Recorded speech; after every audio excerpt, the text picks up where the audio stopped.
Assalamualaikum warahmatullahi wabarakatuh. Nama saya Nur Abirana Shah binti Aznan. Nombor kad matrik saya 13 TKA 19F1036. Grup Haisa.co ingin menerangkan tentang Business Plan Report kumpulan kami. Kumpulan kami terdiri daripada 4 orang iaitu Nur Hidayah binti Mamat, Nurani Najwa binti Roslizi, Nur Abirana Shah binti Aznan iaitu saya dan Suhana binti Samsudin. Secara ringkasan eksekutif kumpulan Haisa.co ialah Haisa.co merupakan sebuah perniagaan milik perkongsian yang baru ditubuhkan pada awal tahun ini. Bidang yang diceburi adalah bidang fashion yang mampu menarik minat golongan-golongan yang gemar berfashion untuk membeli di Haisa.co. Untuk pengetahuan umum, bidang fashion merupakan bidang yang meningkat naik pada masa kini dengan monopoli pasaran sebagai salah satu industri yang mendatangkan hasil jualan yang tinggi saban tahun, terutamanya pada hari perayaan.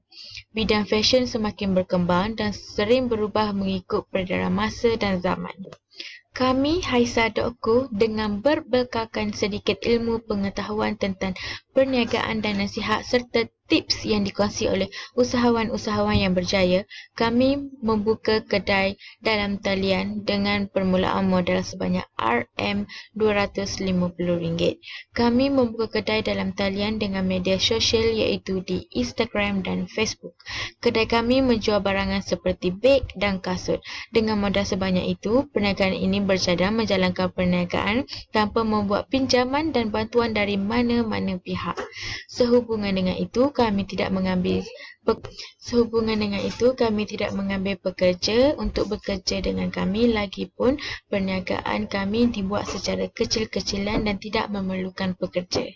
Dengan misi dan visi Haisa.co yang kami ada, kami akan berusaha memajukan perniagaan ini walaupun perjalanan masih jauh dan banyak liku yang kami perlu menempuhi, tetapi kami yakin dengan semangat dan usaha yang gigih, kami mampu membuahkan hasil yang sangat lumayan. Pengenalan untuk Haisa.co. Secara ringkasnya, business dropship ialah satu perniagaan yang tidak memerlukan anda untuk menguruskan stok, membuat penghantaran dan senang kata tidak perlulah fikir untuk menguruskan segala urusan yang berkaitan dengan barang secara langsung. Semua itu akan diuruskan oleh pengeluar, pihak ketiga atau dropshipper, iaitu pembekal yang memberi perkhidmatan tersebut. Dalam konsep dropship ini, anda hanya akan menerima tempahan dan bayaran daripada pelanggan. Selepas itu, anda harus membuat tempahan dan bayaran kepada pihak dropshipper, iaitu pembekal anda pula, dan mereka akan membuat penghantaran tersebut.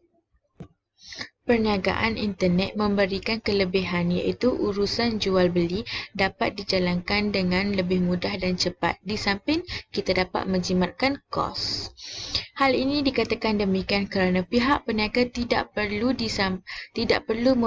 mempromosikan produk mereka di luar, seperti mengadakan promosi tepi-tepi jalan, di tepi pasar raya dan tempat-tempat awam yang lain. Para peniaga juga boleh membuat promosi dengan mudah, iaitu hanya mengiklankan barangan produk mereka dengan menggunakan kemudahan internet yang sedia ada.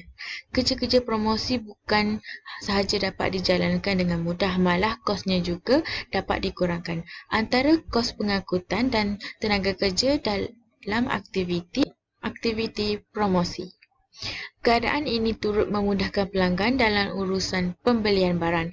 Pelanggan tidak perlu membuang masa untuk membuat tempahan di kedai, tetapi mereka boleh membuat tempahan melalui secara internet sahaja, iaitu di Instagram dan Facebook. Pasaran bagi perniagaan internet tentunya dapat dikembangkan dengan cara yang meluas ke serata dunia. Produk dari Malaysia seperti kasut dan beg sangat berkualiti dengan harga yang murah dan berpatutan. Bukan sahaja tertumpu di dalam negara, malah tetapi juga diluaskan pasar raya ke luar negara seperti Indonesia, Filipina, Singapura. Perjualan barangan ke luar negara bukan sahaja dapat memperkenalkan jenama produk Malaysia, tetapi juga memberikan keuntungan yang sangat besar di samping meningkatkan ekonomi negara. Hal ini dikatakan demikian kerana wujudnya pertukaran mata wang asing dalam aktiviti jual beli dari antara peniaga dan pembeli. Terdapat juga beberapa kesan negatif apabila perniagaan mencampurkan diri dalam perniagaan internet. Antaranya ialah perniagaan terpaksa menghadapi pelbagai kerenah pelanggang. Sebagai contoh, walaupun Malaysia semakin maju, terdapat banyak lagi anggota masyarakat yang tidak biasa menggunakan teknologi maklumat. Di samping itu, terdapat juga pengguna yang terlalu cerewet dan menyusahkan peniaga atau usahawan internet. Oleh itu, peniaga terpaksa bersabar dengan pelbagai kerenah dari pelanggan yang sering tidak berpuas hati dengan produk kami. Keadaan ini juga memberi sedikit impak kepada peniaga yang terpaksa mengeluarkan kos yang lebih tinggi untuk menghantar barang yang diganti itu semula demi kepuasan pelanggan. Keadaan ini berlaku kepada peniaga yang mengamalkan konsep bayar, terima dan guna, iaitu pembeli terpaksa membayar harga barangan tersebut terlebih dahulu sebelum mereka menerima dan boleh menggunakan barang tersebut. Pengguna atau pelanggan juga perlu berhati-hati kerana pelbagai risiko perlu dihadapi oleh peniaga. Risiko yang dimaksudkan itu seperti produk dan perkhidmatan yang dipasarkan hanya indah kabar dari rupa. Contohnya bagi sesetengah produk, terutamanya barang seperti kasut dan beg ini, hal ini dikatakan demikian kerana ada sesetengah daripada produk tersebut tidak elok atau rosak. Oleh kerana itu, tidak membalut pakej atau barangan yang hendak dihantar kepada pembeli dengan baik. Keadaan ini tentunya akan memberikan sedikit kesan negatif kepada pembeli di luar sana. Hal ini menyebabkan berlakunya tanggapan negatif daripada pembeli kepada peniaga yang seperti kami. Sebagai kesimpulannya, perniagaan internet bukan sahaja memberikan manfaat kepada pengguna tetapi memberikan kemudahan dan kelebihan kepada peniaga. Walau bagaimanapun, kita bukan sahaja menerima kebaikan dan faedah, malahan peniaga tersebut turut memberikan sedikit kesan impak negatif juga kepada negara jiran. Jadi kita tidak mahu kelemahan tersebut menjejaskan negara kita dan kita tidak terus bersaing dengan negara maju yang lain.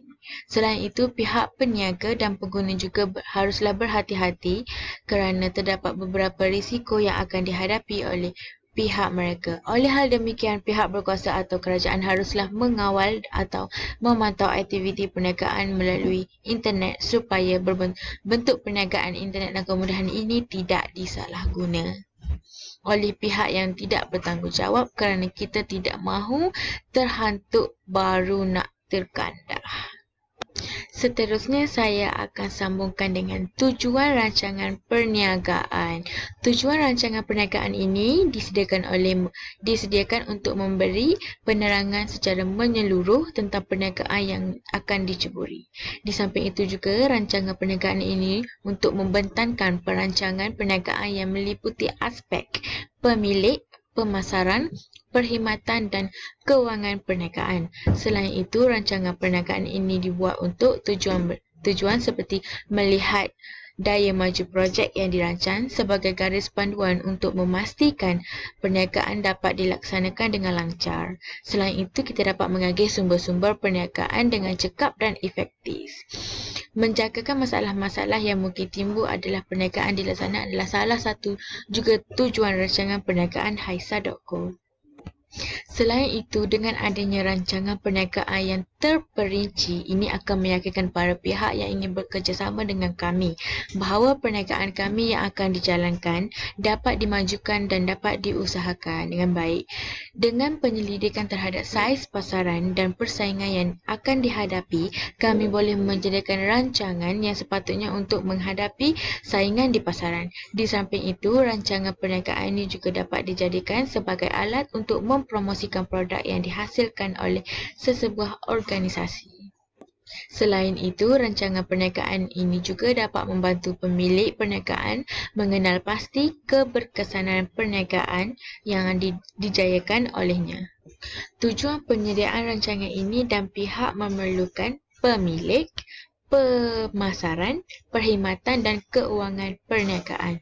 Oleh itu, tujuan kertas ini adalah untuk membentangkan rancangan perniagaan Haisa.co dengan lebih terperinci dan meliputi aspek pengurusan, pemasaran, perkhidmatan dan juga keuangan perniagaan. Ini dapat memberikan gambaran yang sangat jelas dan penilaian potensi perniagaan yang dijalankan. Permohonan pembiayaan sebanyak RM10,000 dijangka akan dapat membantu Haisa.co agar merealisasikan cadangan perniagaan dan seterusnya menawarkan tempoh pembiayaan keuangan yang dipohon selama 2 tahun. Kos pelaburan projek adalah sebanyak RM30,000, di mana sebanyak RM20,000 adalah wang sumbangan rakan kongsi sendiri, manakala baki RM10,000 itu adalah melalui pembiayaan yang dipohon. Pembiayaan ini akan digunakan untuk beberapa tujuan seperti membeli aset tetap dan modal pusingan, iaitu untuk kami daripada pihak Haisa.co untuk membeli stok barangan. Seterusnya, saya akan menerangkan tentang latar belakang pemilik. Pemilik perniagaan kami ialah Nur Abira Naksha binti Aznan. Gambar pemilik kami ini. Dan sedikit maklumat pengenalan pemilik. Berumur 19 tahun, beragama Islam, bujang dan tidak ada khusus yang dihadiri. Jawatan bagi pemasaran ialah dipegang oleh saya sendiri.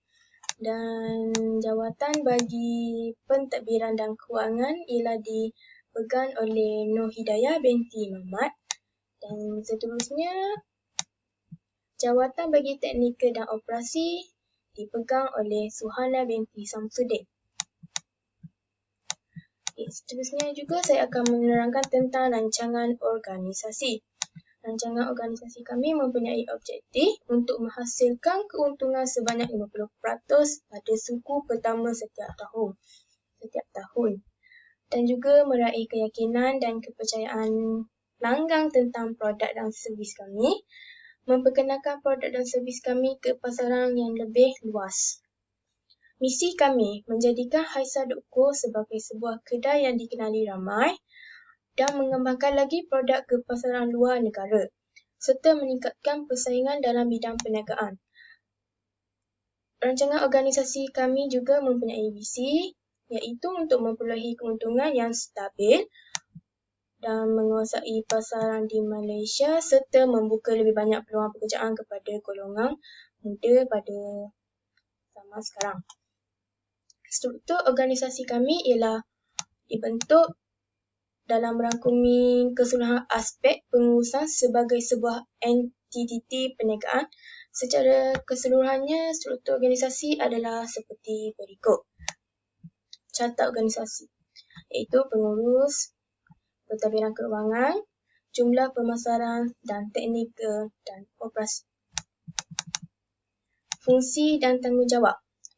Sebagai pengurus dan pentadbiran, ialah tanggungjawabnya merancang dan mengenal pasti dasar-dasar syarikat, menentukan misi, membentukkan peraturan serta dan prosedur syarikat, dan juga mengawal dan memberi arahan kepada kaki tangan bawahan, mengenal pasti dan menyelesaikan masalah dengan berkesan. Akhir sekali, menjaga kebajikan pekerja. Bagi tanggungjawab bahagian pemasaran ialah merangka program-program promosi yang bakal dijalankan pada tarikh yang istimewa dan khas.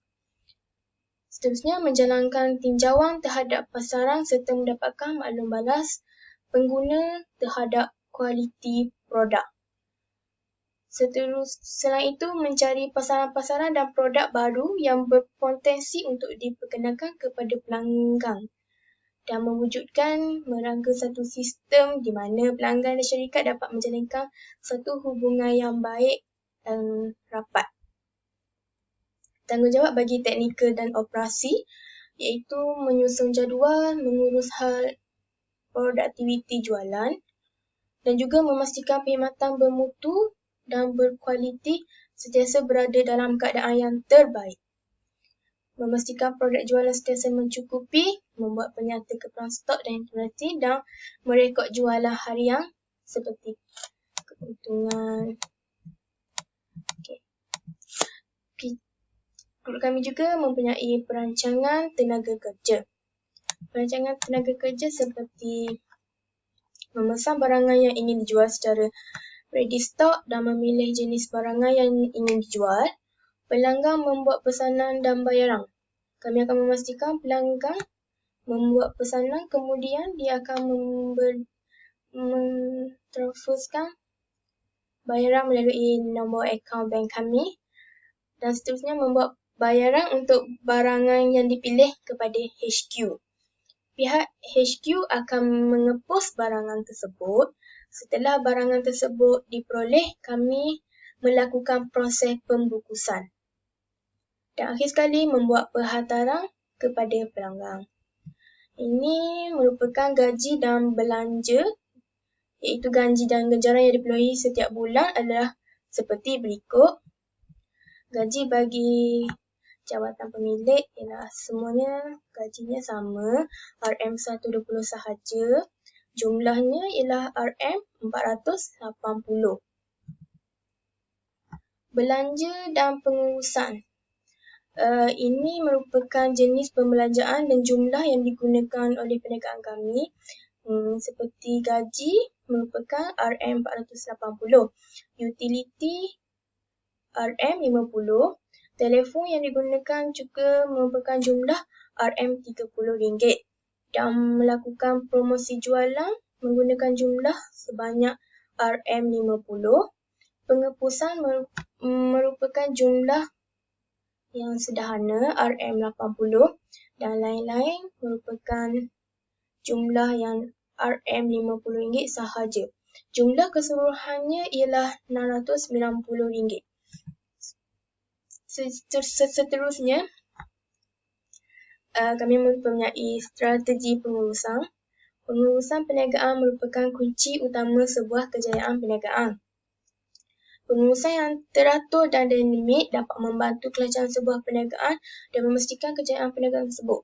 Oleh itu, kami mengatur beberapa strategi pengurusan seperti sentiasa melakukan perbincangan dan bertukar pendapat untuk melakukan penambahbaikan dalam perniagaan serta memajukan lagi perniagaan. Kami akan melakukan sedikit pembincangan dan kami akan menerima pendapat bagi pihak pelanggan ataupun pihak jawatan lain untuk memastikan perniagaan kami sentiasa maju. Seterusnya, mengamalkan semangat berpasukan. Semangat berpasukan semestinya ada dalam menguruskan perniagaan kerana ia sangat penting. Seterusnya, sentiasa menghormati antara satu sama lain dan menerima setiap teguran dan nasihat yang diberikan oleh rakan perniagaan. Contohnya, kalau ada pelanggan yang tegur ataupun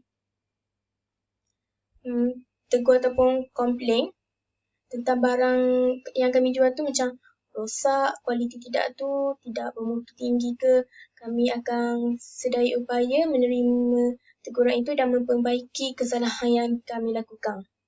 Selain itu, mengambil kira setiap maklum balas yang diberi oleh pelanggan dan memperbaiki segala kelemahan.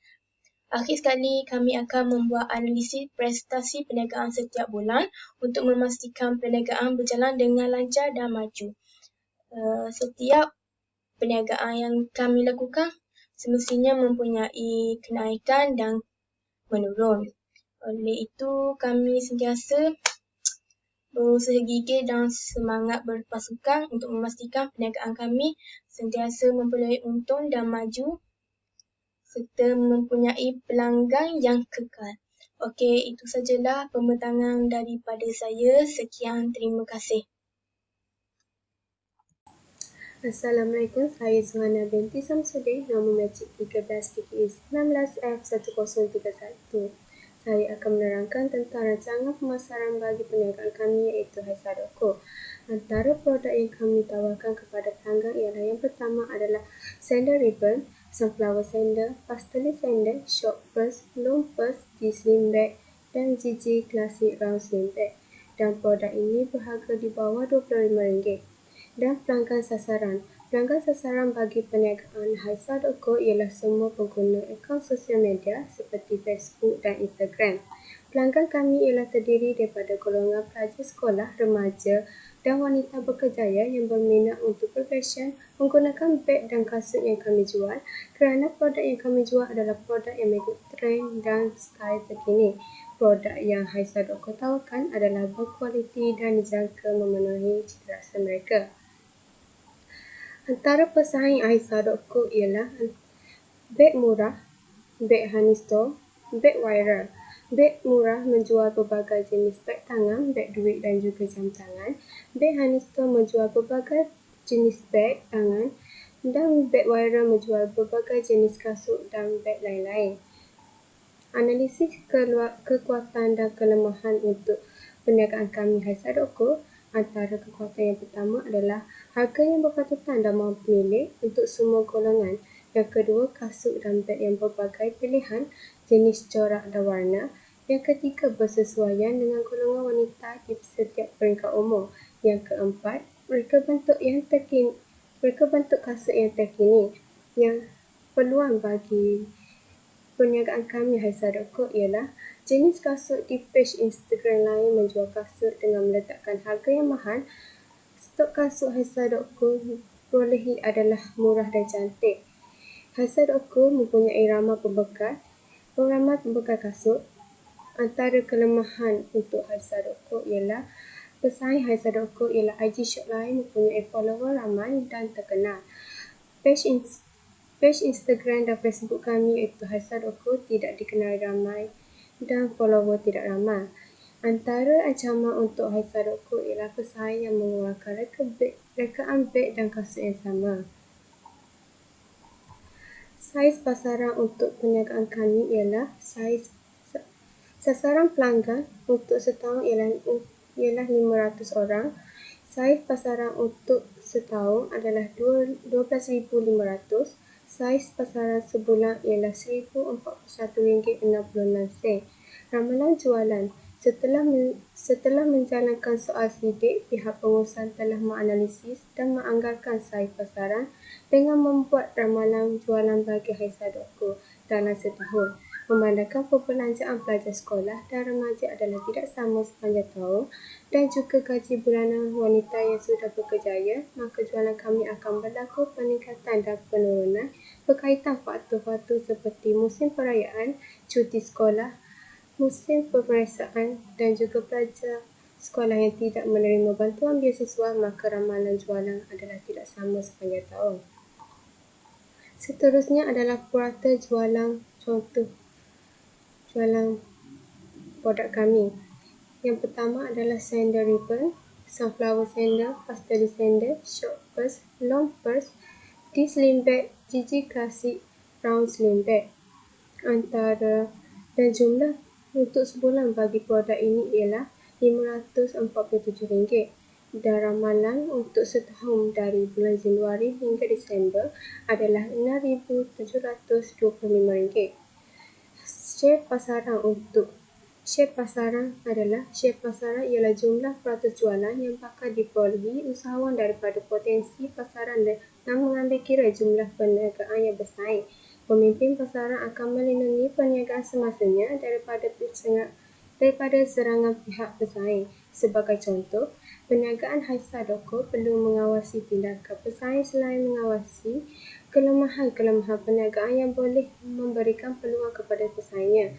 Haisa.co juga cuba merendahkan kos harga yang bersesuaian dengan nilai yang dapat dilihat oleh pelanggan. Haisa.co boleh mengembangkan share pasaran dengan menggunakan pelbagai cara.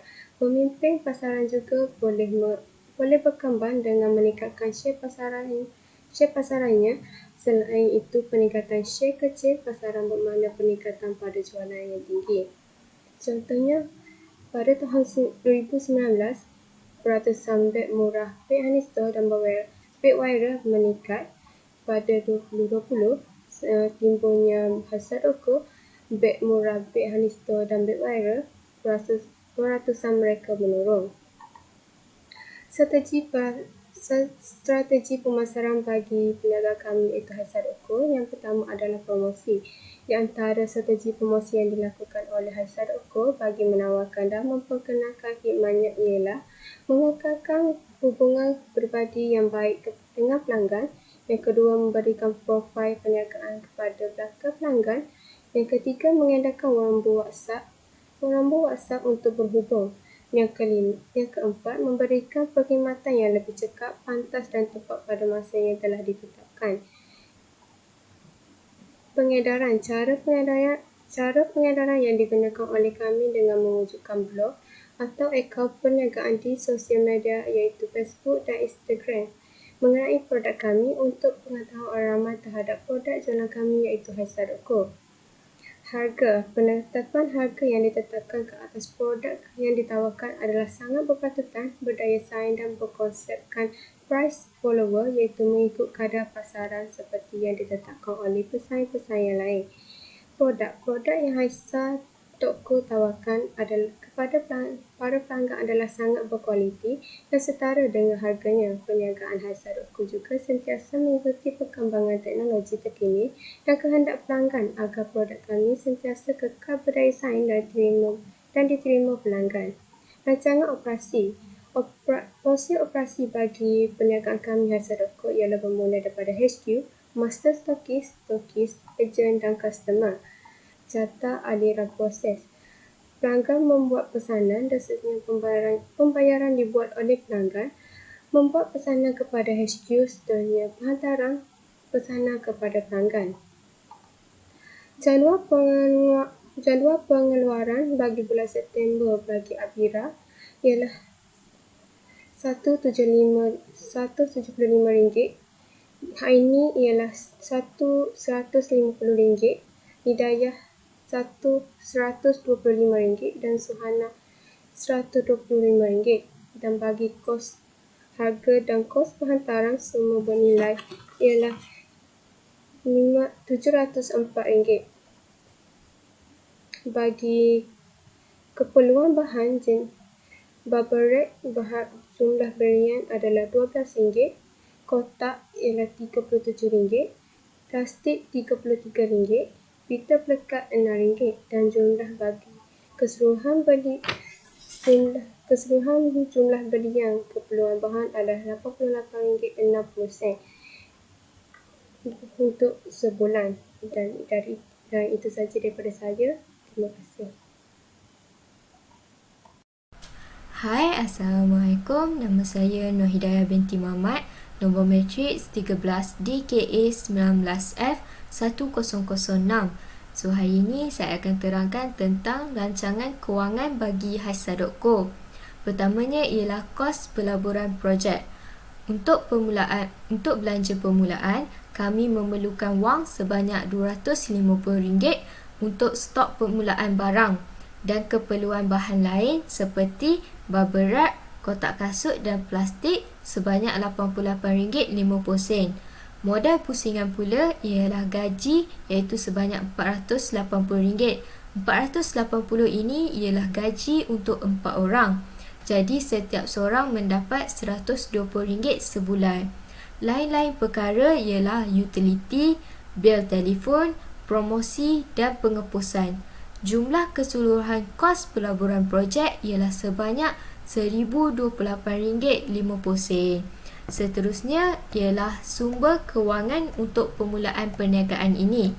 Permulaan perniagaan ini telah menggunakan modal sendiri yang dikongsi oleh 4 orang iaitu Nur Abira Naksha binti Aznan, Nur Hidayah binti Muhammad, Nuraini Najwa binti Roslizi dan Suhana binti Samsudin.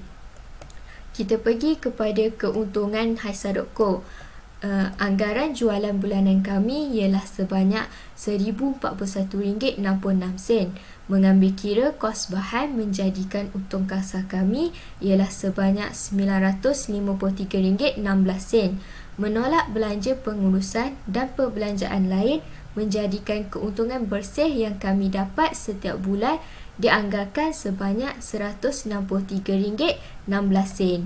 Keuntungan ini kami akan jadikan ia sebagai modal pusingan untuk ataupun untuk penambahan stok. Okey, seterusnya kita pergi kepada jadual pelaksanaan projek untuk Haisa.co. Kami akan membuat pesanan kepada HQ pada hari Ahad hingga Khamis kerana HQ tutup pada Jumaat dan Sabtu.